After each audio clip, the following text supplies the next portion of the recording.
No Evangelho desse domingo, Jesus nos ensina a oração. O evangelista São Lucas sempre mostra Jesus orando.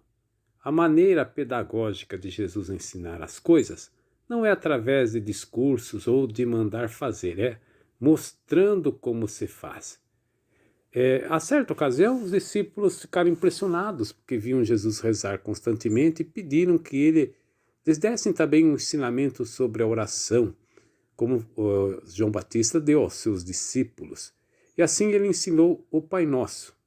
Ora, o Pai Nosso aparece na versão de São Mateus também. Com contexto diferente, lá São Mateus coloca o Pai Nosso no Sermão da Montanha. E ele acrescenta também um comentário sobre uma das petições sobre o perdão, a necessidade de ter o coração misericordioso, de exercer o perdão para rezar com eficácia a oração do Pai Nosso.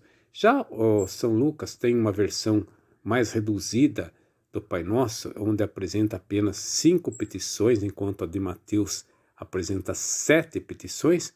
Você já deve conhecer o provérbio: quem conta um conto acrescenta um ponto.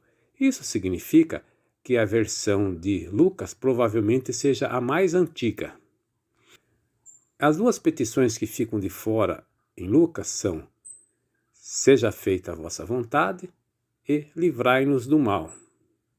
E Lucas prefere desenvolver e comentar a primeira petição, Pai, onde ele desenvolve um ensinamento sobre a necessidade da confiança na oração.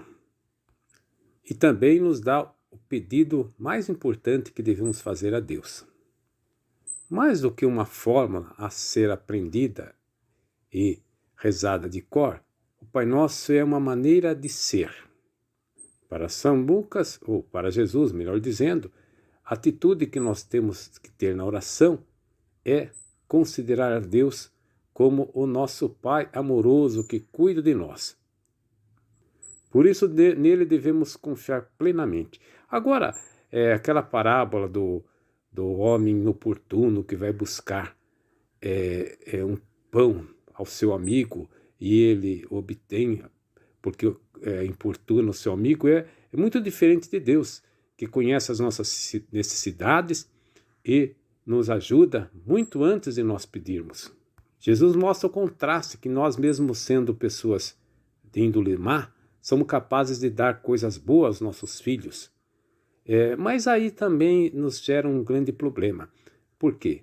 Lendo assim, as coisas parecem maravilhosas, parece que é automático. Basta você pedir e a oração tem uma força irresistível que tudo o que você pede, com fé você recebe.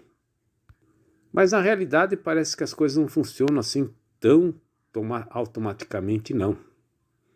Todo mundo conhece exemplos na sua vida pessoal ou de pessoas que rezamos para que meu parente, a pessoa que eu gosto, sarasse de uma doença crônica e a pessoa morreu. É capaz a gente enumerar diversas ocasiões, situações semelhantes.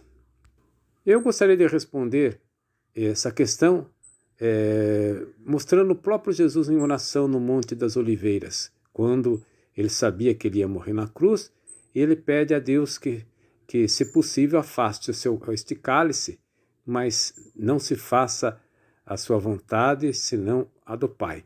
É assim que nós devemos rezar. Por quê? Porque para tudo existe um propósito. Às vezes nós não compreendemos a situação no momento. Imagina se Jesus tivesse sido poupado de morrer na cruz. Não haveria salvo a humanidade. Então, às vezes, você não obtém aquilo que você quer na oração. Isso aí não é que Deus está te castigando, ou Deus não é insensível. É que Deus tem um plano muito maior para você. Aí a questão de que nós devemos ter a fé no propósito das coisas. Mesmo que eu não compreenda a razão de ser das coisas no momento, vai chegar uma hora que nós vamos compreender. Mais importante do que obter êxito nos meus pedidos é ter uma relação filial e amorosa com Deus. Amém.